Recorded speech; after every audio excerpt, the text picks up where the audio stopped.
Cina itu kita harus definisikan kayak bilang Yahudi loh, karena pelit itu kan. Ya.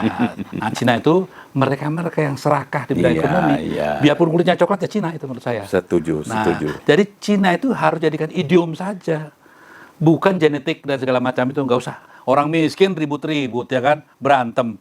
Sementara yang di atas tambang kita dibagi antara mereka, ya kan. Apa import ini, ekspor ini semua dikuasain mereka. Pernah nggak kita omongin itu? Ya, kenapa kita bikin kadrun sama cebong? Nah, makanya kalau Pak Jokowi mau dibilang sukses ya dalam kepemimpinan negeri ini, satu nanti kelemahan yang ditagih, ya kan? Karena siapapun yang bisa di-impeach ya hanya satu, kalau melanggar Undang-Undang 45 kan, ya itu nggak sama Pancasila. Betul. Nah, kalau amanat Undang-Undang 45 yang pasal 33 tidak dilaksanakan dan sengaja tidak dicuekin aja, itu kan pelanggaran, ya. Nah, kalau rakyat nanti kita sadar, saya dulu prihatin Mas Eros, film laku, kok bisa diturunin? Ternyata saya baru tahu ada mafianya, importir film yang mafia. Bioskopnya bilang, gua kalau nggak turunin film ini, Lius, besok gua nggak dapet film lagi, jadi gudang nih bioskop. Nah, waktu itu kita berontak, kita marah. Tapi gini Fios ya, saya mau lurusin dulu nih. Tadi ingat nggak kamu bilang Cina? Saya mau lurusin sekarang. Nggak ada itu, kamu tuh Indonesia, jangan bilang Cina lagi. Saya coba koreksi total nih ya. Pemahaman mengenai pribumi. Ini kan tawaran, kan saya kasih tawaran. Kapan dong teman-teman yang katanya dari daerah Tionghoa ini menjadi Indonesia kalau dicinain terus? Iya. Nah, makanya berhenti dibilang Cina. Kayak kamu, si Lim segala itu, Alvin Lim, ya, itu Indonesia. Aduh, terima kasih. Cina itu kita harus definisikan kayak bilang Yahudi loh, karena pelit itu kan. Nah, Cina itu mereka yang serakah di bidang ekonomi. Biarpun kulitnya coklat ya Cina itu menurut saya. Setuju. Jadi Cina itu harus jadikan idiom saja, bukan genetik dan segala macam itu nggak usah ya. Jadi kita jadikan di social language kita roban, ini tawaran ya. Setuju. Jadi jangan nanti kapan, emangnya kamu waktu lahir minta saya mau lahir dari rahimnya si A, si B, si C, kan enggak bisa. Nah, jadi ini juga penting ya buat kita semua. Jangan mentang-mentang itu ngelihat kelakuan yang nggak beres itu. Si Cina itu, ingetin ya, bilang Cina itu, yang brengsek-brengsek itu namanya Cina tuh. Ini sih Indonesia, ya kan? Setuju, terima kasih. Iya, Alvin Lim itu Indonesia, Kue Kian di Indonesia. Tapi yang para konglomerat Dajjal itu Cina tuh, ya kan? Ya. Jadi yang Indonesia, tapi juga Cina itu banyak. Ya. Pekerjaan Cina sekarang sudah bukan lagi genetik dan darah atau kulit atau mata gitu ya. Jadi itulah yang saya ajak, coba kita akhiri ini. Pendekatan yang Cina sehingga itu rasialis, sudah ya. Nah, untuk menetralkan itu, kapan dong jadi Indonesia? Kenapa tiba-tiba kalau suku lain, dari ras lain ya, sejak lahir udah langsung Indonesia aja? Kenapa kita tidak berlakukan sama? Walaupun ada catatan sejarah. Tapi bangsa kita mau terpersenjara sama sejarah. Kalau sekarang segelintir orang-orang yang namanya Cina itu menguasai perumahan Indonesia, yang salah kan para pejabat di kita. Ya kalau mereka pedagang, kalau bisa negaranya pun dijual gitu. Nah, penjaga negara ini yang namanya pemerintah, itu yang seharusnya kita pertanyakan, kenapa mereka bisa begitu. Saya udah sama. Tapi memang ada keprihatinan ya, Bung Eros ya. Keprihatinannya kalau saya dibilang Cina, saya udah kebal. Karena rasa saya Indonesia. Lu mau ngomong apa terserah lu dah. Pokoknya gua mengabdi. Nah, aneh lagi. Tiba-tiba sekarang saya dibilang kadrun. Kadal guru. Nah, dari mana? Tapi artinya ini ada yang salah. Dalam bermasyarakat kita itu, kalau yang beda pandangan politik, stempelnya seenak-enak.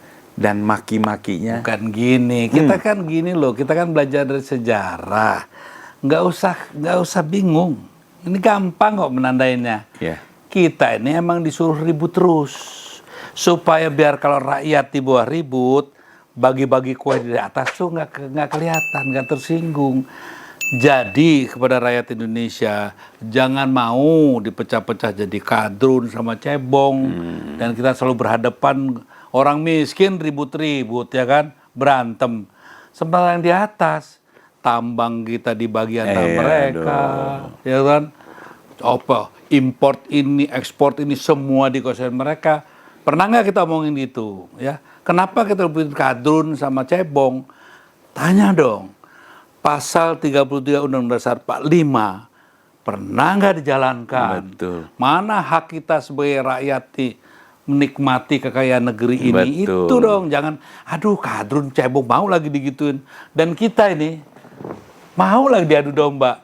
Harusnya kita bersatu, cebong, para kadrun, bersatulah, lu udah pada miskin lo.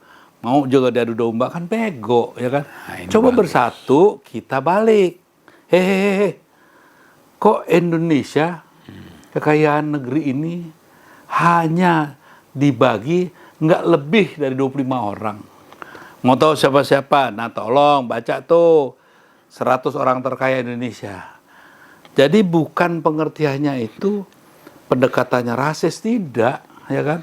Ya orang-orang yang brengsek itu ada di situ, ya tidak semuanya lah, pengusaha yang benar juga ada di situ. Contohnya yang memang menjual dari awal produksi gitu ya, yang langsung ke pabrik gitu. Tapi kalau yang kayaknya dari tambang, dari import ini, ekspor ini yang dapat license segala gitu. Terus sekarang ini orang-orang hanya bermodalkan itu, sekarang masuk ke panggung politik, ya. Maulah jadi ini, jadi itu, jadi wapres, jadi apa, jadi macam-macam gitu ya. Ini ngeri nih. Nah itu kan ngeri kalau begini caranya. Waduh, ini yang namanya oligarki gitu loh. Jadi sekarang kita perangin para cebong dan para kadrun gitu ya. Yang kita perangin oligarki. Yang namanya cebong sama yang kadrun ini rakyat biasa. Yang dikasih stempel biar pada ribut. Jangan mau ribut. Kita dibohongin, tahu nggak? Supaya apa? Biar mereka bisa baginya itu nggak diributin mereka.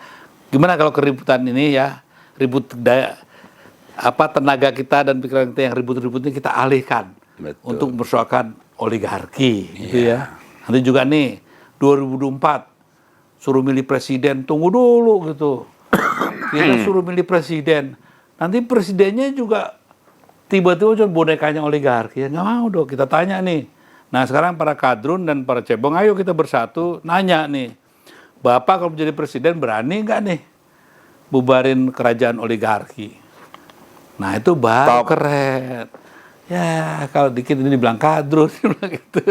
Aduh, sedihnya cuma di situ aja saya. Dan rakyat Indonesia tidak menikmati loh ya kekayaan alam bumi apa di bumi ini yang terpendam di bumi sepenuhnya untuk kesejahteraan rakyat, kesejahteraan umum itu mana?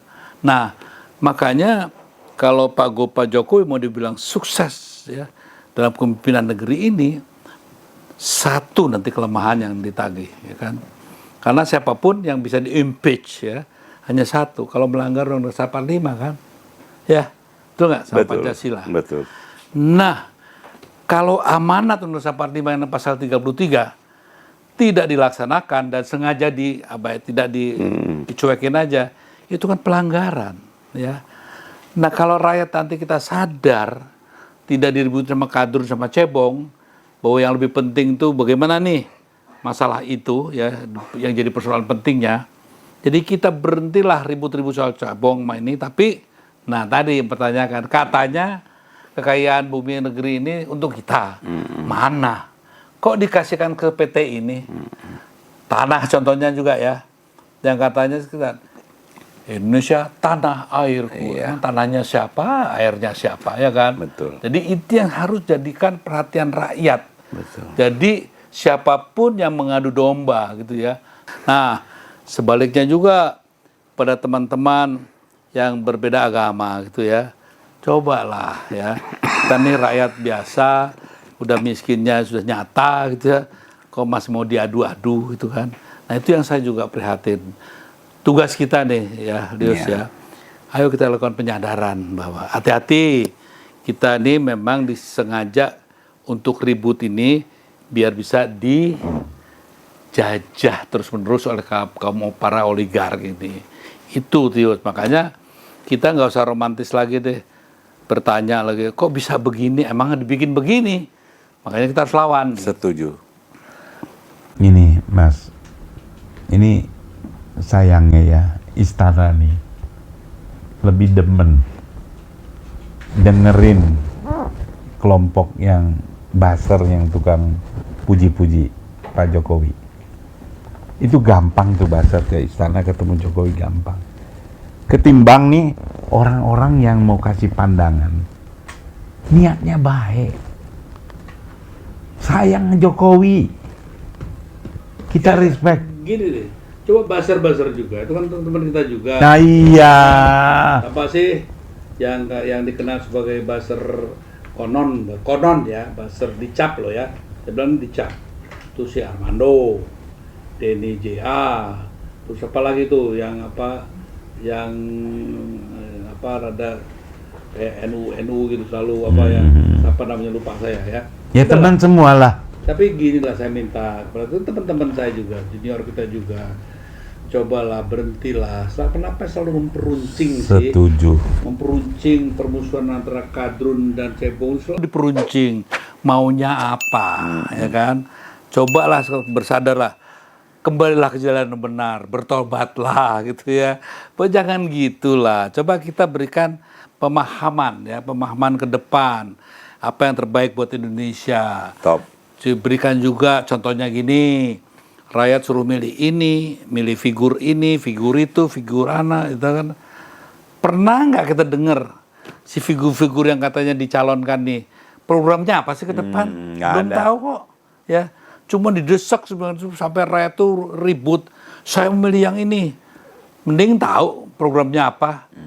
Tahu nggak kalau dia jadi, berani nggak ngelawan oligarki? Belum tahu. Nah, yang beginian sebenarnya kalau buzzer ya, merubah kontennya ya, untuk lebih berguna ke Indonesia ke depan ya, pasti akan jauh lebih baik ya, daripada mungkin sekarang ya. Saya tahulah mungkin ada sejumlah dana gitu ya, yang mungkin diterima. Saya juga nggak menuduh ya, tapi ya mungkin seperti itu, kita bisa pahami. Tapi tolong jangan korbankanlah bangsa ini hanya karena tujuan-tujuan ekonomi sempit itu.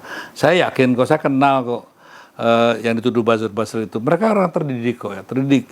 Maka kalau justru karena terdidik itu saya minta kan, supaya lebih melihat persoalan lebih jernih lagi, bahwa kadrunnya dan cebong yang diciptakan itu memang sengaja diciptakan supaya kita selalu berbenturan sehingga lupa pada tujuan yang lebih penting lagi, kan begitu. Jadi hak-hak rakyat sebagai negara hukum ya, hak-hak rakyat yang tentunya di Undang-Undang Dasar 45 sudah diatur, lupa semua. Ya, yang diajarin cuma ngafal Pancasila aja, ya kan. 1, 2, 3, 4, 5 ya. Tapi dalam kehidupan sehari-harinya sama sekali tidak tercermin itu. Nah, coba buzzer-buzzer itu bikinlah tausiah kebangsaan. Gitu. Jangan provokasi terus, pokoknya kadrun. Iya. Top. Sampai kamu sendiri bilang kadrun lagi. Iya, bingung saya tuh. Jadi bahaya kalau yang mengerti Pak Jokowi sedikit kadrun, dan kan bahaya kan. Jadi tolonglah gitu kepada adik-adikku tercinta, Denny, gitu kan, Armando, ayolah kita mulai sama-sama ya. Terima kasih. Di sini, maksud saya ini cocok nih. Saya lihat ya perlu kita dialog, kita rekam biar semua tahu. Ya, nggak apa-apa kan, saya terbuka kok. Kalau terbuka oke. Saya terbuka kok, terserah. Ya. Cuman jangan maki-maki. Setuju. Silakan kritik Pak Jokowi, polisinya silakan. Cuman saya nggak setuju kalau hujatan fisik lah, terus apalah, ginilah begitu. Saya lihat itu memang sengaja. Bodoh keluar itu kan nggak santun. Bukan, memang ada sengaja juga pihak yang mau kita berantem terus kan. Saya terang-terang bilang ya, yang mimpin ke depan itu, yang memang betul-betul sudah menjiwai betul ini kehidupan bangsa kita, Jangan yang ujuk-ujuk karena dia punya duit, dia bisa bayar kiri kanan, terus dia punya kuasa. Itu bahaya sekali. Ya ini kayak, Orang pinter itu banyak. Iya. Tapi orang yang jiwanya untuk negeri ini, Ya kayak sekarang kan ada tuh satu tokoh yang masih muda itu, wah di mana pengen jadi ketua gitu kan, mau juga jadi calon wakil presiden atau presiden bahkan ya. Saya bilang itu masih muda, perdalam dulu lah ya, pertinggilah kualitas kenegarawanannya, pemahamannya. Tentang tujuan Indonesia merdeka, apa itu Indonesia, apa itu Trisakti, apa itu substansi dari yang namanya preambul Undang-Undang Dasar 45, kan seperti itu. Nah ini gara-gara mentang punya banyak duit, megang satu kedudukan di pemerintahan yang banyak duitnya, langsung deh ya kan. Nah ini kan gak sehat. Artinya apa, silahkan aja. Kalau memang kapasitasnya memadai pasti kita dukung lah. Tapi kalau saya bilang cobalah tahan diri dulu ya kan. Coba tahan diri dulu ya kan. Cobalah sering-sering ya mempertanyakan pada diri sendiri. Apa memang sudah pantas ya untuk itu itu. Saya pernah ketemu Pak Surya Paloh juga kira-kira gitu. Beliau pernah ngingetin juga. Bukan nggak suka sama figur yang ujuk-ujuk gitu. Ukur diri dulu lah. Iya, setuju lah itu. Itu kira-kira sama tuh statement Surya Paloh sama. Ya pokoknya ginilah, kalau saya ya minta nih, kita kalau selalu terlalu bawel gitu ya, marah-marah terus nggak akan selesai. Ayo deh, kalau kita memang betul mau memperbaiki negeri, ayo bersatu. Ya, ayo kita rapatkan barisan. Siap. Nah, ini yang gimana sporadis, terus ego sektoralnya luar biasa. Bersatu aja nggak bisa, mau ngelawan oligark.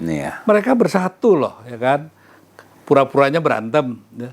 Tapi kalau udah masalah angka, dia duduk lagi, damai lagi gitu kan. Nah, sementara kita sampai ada bacok-bacokan, bunuh-bunuhan kadang-kadang begitu ya. Nah ini tugas kita lah, Lius ya. Oke. Ayo kita sama-sama gimana caranya. Makanya sekali lagi stop merasa bahwa bilang Cina itu nggak ada lagi. Siap. Cina itu hanya mereka. Cina itu para penjahat ekonomi itu kita bilang Cina. Setuju. Seperti kalau kita bilang Yahudi, wah itu orang pelit. Sama aja. Jadi hanya suatu idiom aja itu. Ya, setuju. Tapi kalau rasnya ras Tionghoa kan. Kan? Dan jadi kapan teman-teman yang dilahirkan dari rahim ibu Cina atau Tionghoa ini jadi Indonesia kalau kita penilainya hanya berdasarkan dari mana rahimnya siapa kamu lahir, kulitnya gimana, matanya sipit apa enggak, itu kan rasialis. Tapi kalau kita ukurannya pribumi itu adalah yang lahir di Indonesia, yang punya hak menjadi Indonesia, karena apa? Integritas, dedikasi, kesetiaannya itu teruji.